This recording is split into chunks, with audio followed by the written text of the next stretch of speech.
बेटा बहुत बड़ी खुशखबरी है, इससे बड़ी खुशखबरी इस साल में आपको नहीं दे सकता। आप में से बहुत सारे बच्चे सीयूईटी का फॉर्म नहीं भर पाए थे क्योंकि जब डेट आई थी फॉर्म की उस समय तुम बोर्ड एग्जाम में बिजी थे। बोर्ड एग्जाम के प्रेशर की वजह से बहुत सारे बच्चों को पता ही नहीं चला कि कब फॉर्म आया और कब भर गया। 3 जनवरी को फॉर्म आया था, 31 जनवरी तक लास्ट डेट थी, उसके बाद 4 फरवरी तक उसे एक्सटेंड किया गया था, लेकिन फिर भी बच्चे नहीं भर पाए क्योंकि फरवरी में एग्जाम था और उस समय बोर्ड एग्जाम का पीक टाइम चल रहा था। लेकिन बहुत सारी रिक्वेस्ट करने के बाद एनटीए ने आपका फॉर्म सीयूईटी का रीओपन कर दिया है। तो सभी लोग फॉर्म जरूर भर देना। यहां पर मैं आपको बता रहा हूं, अगर आप सीयूईटी की वेबसाइट पर आओगे तो यहां पर देखोगे पब्लिक नोटिस में reopening of online application portal for common university entrance test UG, जो बच्चे नहीं भर पाए ये उनके लिए था। अगर आप इस पे क्लिक करते हो तो आपको एक पीडीएफ दिखाई पड़ेगी जो 23 फरवरी को ही जारी हुई है और इसमें बताया जा रहा है कि भाई पहले फॉर्म 3 जनवरी को जारी किया गया था, 31 जनवरी तक भराया जा रहा था, उसके बाद 4 फरवरी तक बढ़ाया गया, लेकिन बहुत सारे बच्चे नहीं भर पाए। तो इन्होंने लिखा कि in response to the request received, जो इनके पास रिक्वेस्ट पहुंची उसके कारण इन्होंने The NTA has decided to reopen the submission of the online application form and payment। तो इन्होंने 3 दिन का टाइम दिया है, 23 फरवरी 4 दिन का, 23 फरवरी से 26 फरवरी तक, 23 फरवरी, 24 फरवरी, 25 फरवरी, 26 फरवरी और 26 फरवरी को रात के 11 बजे तक आप फॉर्म सबमिट कर सकते हो। अच्छा, फॉर्म सबमिट करने के लिए आपको बहुत सारी चीजों का ध्यान रखना है। वो चीजें ध्यान रखनी है, कैसे ध्यान रखनी है? जैसे जब आप वेबसाइट पर आते हो तो वेबसाइट पर यहां पर आपको लिखा हुआ मिलेगा reopening of registration form CUET UG 2026। इस पर क्लिक करोगे तो यहां से आप रजिस्ट्रेशन फॉर्म स्टार्ट कर सकते हो। यहां पर आकर आप एक तो डाउनलोड इंफॉर्मेशन बुलेटिन कर सकते हो अगर कोई जानकारी आपके पास नहीं है तो जानने के लिए, या फिर न्यू रजिस्ट्रेशन पर क्लिक कर सकते हो और यहां से शुरू कर सकते हो फॉर्म भरना। इन्होंने यहां पर फीस का स्ट्रक्चर बता दिया है, तो फीस के स्ट्रक्चर पर एक बार बात कर लेते हैं। सभी लोग ध्यान से देख लेना क्योंकि बहुत सारे बच्चे फीस को लेकर कंफ्यूज रहते हैं। अच्छा, फीस के साथ एक बात मैं और आपको बता दूं कि आपको सब्जेक्ट्स क्या क्या लेने हैं। तो बेटा 4 दिन का फॉर्म है। अब यूनिवर्सिटी का जो क्राइटेरिया है वो पता लगाने के चक्कर में पड़ोगे तो फॉर्म जाएगा निकल। अच्छा है कि तुम बेस्ट सब्जेक्ट कॉम्बिनेशन ले लो। बेस्ट सब्जेक्ट कॉम्बिनेशन क्या है मैं आपको यहां पर थोड़ा सा एक्सप्लेन कर दूंगा, बहुत सिंपल है। आपको एक लैंग्वेज लेनी है, आप हिंदी ले लो या इंग्लिश ले लो, और साथ में आप ले लो अपने 12th के 3 सब्जेक्ट्स जो सबसे इंपॉर्टेंट थे। यानी अगर आप साइंस से थे तो फिजिक्स केमिस्ट्री मैथमेटिक्स ले लो, फिजिक्स केमिस्ट्री बायोलॉजी ले लो। अगर आप आर्ट्स से थे तो हिस्ट्री ज्योग्राफी पॉलिटिकल साइंस या इकोनॉमी ज्योग्राफी पॉलिटिकल साइंस, जो भी रहा उसको ले लो। अच्छा, एक और पेपर होता है जीएटी का, ठीक। तो अब आपने एक लैंग्वेज ले ली, एक जीएटी ले लिया और 3 सब्जेक्ट ले लिए, टोटल कितने हो गए? 5 सब्जेक्ट। और एनटीए कहता है कि आप मैक्सिमम 5 सब्जेक्ट ले सकते हो जिसमें लैंग्वेज और जीएटी कंपलसरी है। तो ये बेस्ट पैकेज मैंने तुमको दे दिया। अगर तुम बेस्ट सब्जेक्ट कॉम्बिनेशन लेते हो तो किसी भी यूनिवर्सिटी में भारत की किसी भी यूनिवर्सिटी में एडमिशन ले सकते हो। अच्छा, इसी के आधार पर आपकी फीस डिसाइड होगी। कैसे, बात कर लेते हैं, ठीक है। अगर आप जनरल कैटेगरी से हो और आप केवल 3 सब्जेक्ट लेते हो तो आपको 1000 रुपए देना पड़ेगा। मैंने 5 की बात की है, तो अगर आप 5 लेते हो तो आपको 1000 में पर सब्जेक्ट 400 जोड़ना पड़ेगा, यानी 3 सब्जेक्ट का 1000 रुपए।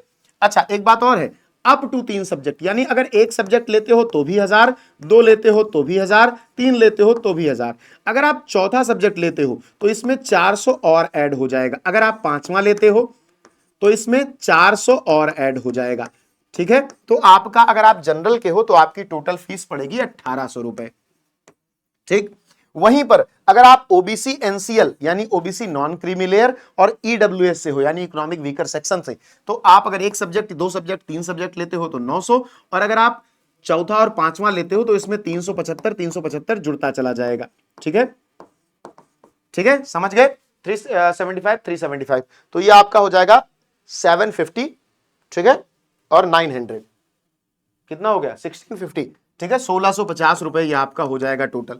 उसके बाद आप, अगर आप एससी से हो, एसटी से हो, पीडब्ल्यूडी, पीडब्ल्यूबीडी, थर्ड जेंडर से हो, तो आपको 3 सब्जेक्ट तक, चाहे 1 लो, 2 लो, 3 लो, 800 रुपए, और अगर एक सब्जेक्ट एक्स्ट्रा लेते हो तो 350, 350, और एक और लेते हो तो 350। मतलब बेस्ट सब्जेक्ट कॉम्बिनेशन अगर आप लेते हो तो आपको पड़ेगा 1500 रुपए, 1500 रुपीज।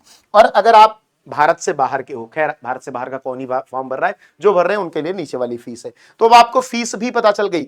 इसके साथ ही एनटीए ने एक बात और करी है बेटा, वो भी गौर करने वाली है। गौर करने वाली बात क्या है एनटीए ने कहा है, एनटीए ने बहुत क्लियरली एक बात कही है, ठीक है, क्या कहा है, अगर आप इस पीडीएफ पे आओ फिर से, तो उन्होंने कहा है कि candidate are advised to ensure that all information entered during the online registration process is accurate and complete. As this is a special extended period, no correction facility will be provided after submission of the application form. Clear बात यह है कि भैया देखो, तुमको पहले form भरने का टाइम दिया गया था, उसके बाद करेक्शन का टाइम दिया गया था, लेकिन अब ये स्पेशल विंडो ओपन की गई है 4 दिनों के लिए, तो इस स्पेशल विंडो के लिए करेक्शन का टाइम नहीं आएगा। तो जो भी जानकारी भरना सही से भरना, जो भी डॉक्यूमेंट भरना सही से भरना, क्योंकि बदल नहीं पाओगे। अच्छा, अब बहुत सारे बच्चे कहेंगे सर इंपॉर्टेंट डॉक्यूमेंट भी बता दीजिए, चलो वो भी बता देता हूं। तुम्हारे लिए इंपॉर्टेंट डॉक्यूमेंट क्या होने वाला है वो मैं आपको बता देता हूं। तो तुम्हारे लिए बेटा जो इंपॉर्टेंट डॉक्यूमेंट है वो होने वाला है, सबसे पहले तो आपके पास एक ईमेल आईडी और मोबाइल नंबर होना चाहिए, जो बहुत जरूरी है। एक मोबाइल नंबर, वो चाहे आपका हो चाहे आपके घर के किसी का हो, आपको पता होना चाहिए, और एक ईमेल आईडी आपके पास होनी चाहिए जो जीमेल की आईडी होती है, क्योंकि इस पे इंफॉर्मेशन एनटीए की भी आती, सीयूईटी की भी आती है, और बाद में जो आपकी काउंसलिंग होती है तो यूनिवर्सिटी की भी आती है। तो यहां पर एक मोबाइल नंबर वर्किंग होना चाहिए। अब क्या होता है, बहुत सारे बच्चे बाहर की शॉप से फॉर्म भरवाते हैं, तो दुकान वाला अपना ईमेल आईडी अपना मोबाइल नंबर डाल देता है, बेटा फॉर्म रिजेक्ट हो जाएगा, क्योंकि जानकारी ही तुम तक नहीं पहुंचेगी, तो कैसे फॉर्म को आगे बढ़ाओगे। अच्छा, दूसरी सबसे इंपॉर्टेंट चीज क्या है, आपका फोटो और सिग्नेचर। आपके मोबाइल में जैसे आपके पास पासपोर्ट साइज फोटो होगी, तो उसको कहीं सफेद कागज पे रखो और उसको मोबाइल से खींचकर क्रॉप कर लो अच्छे से, और उसी सफेद कागज पर अपना सिग्नेचर करो, फोटो खींचो, क्रॉप कर लो अच्छे से, ये दोनों रखे रहो। इन दोनों का फॉर्म भरते समय जरूरत पड़ेगा, क्योंकि फॉर्म डिजिटल भरा जाना है। अगली जानकारी क्या है आपके लिए, आपका आधार कार्ड आपके पास होना चाहिए। आपका आधार कार्ड आपके पास होना चाहिए, आपका आधार कार्ड आपके पास होना चाहिए, और साथ में होनी चाहिए आपके 10th की मार्कशीट।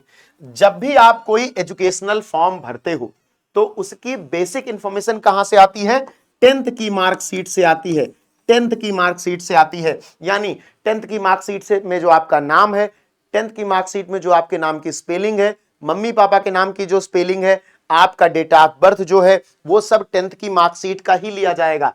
और साथ में काउंसलिंग के टाइम पर अगर आपका आधार कार्ड सही नहीं है तो फॉर्म रिजेक्ट हो जाएगा। अच्छा, एक बात और, फॉर्म भरते टाइम अगर 10th की मार्कशीट और आधार कार्ड में डिटेल्स मिसमैच हैं, तो वहां पर आपको एक पॉपअप दिखाई देगा, उसमें सबसे नीचे वाले पे क्लिक कर देना है कि भैया आधार कार्ड बाद में हम करेक्ट करवा लेंगे, वाला ऑप्शन आता है।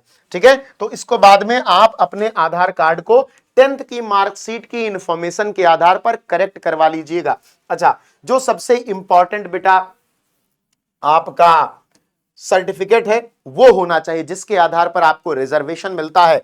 सबसे पहले तो आपके पास ईडब्ल्यूएस का सर्टिफिकेट होना चाहिए, उसके बाद अगर आप ओबीसी से हो तो ओबीसी एनसीएल का होना चाहिए, अगर आप एससी एसटी से हो तो एससी एसटी का सर्टिफिकेट होना चाहिए, अगर आप पीडब्ल्यूडी या पीडब्ल्यूबीडी से हो तो आपके पास उसका होना चाहिए।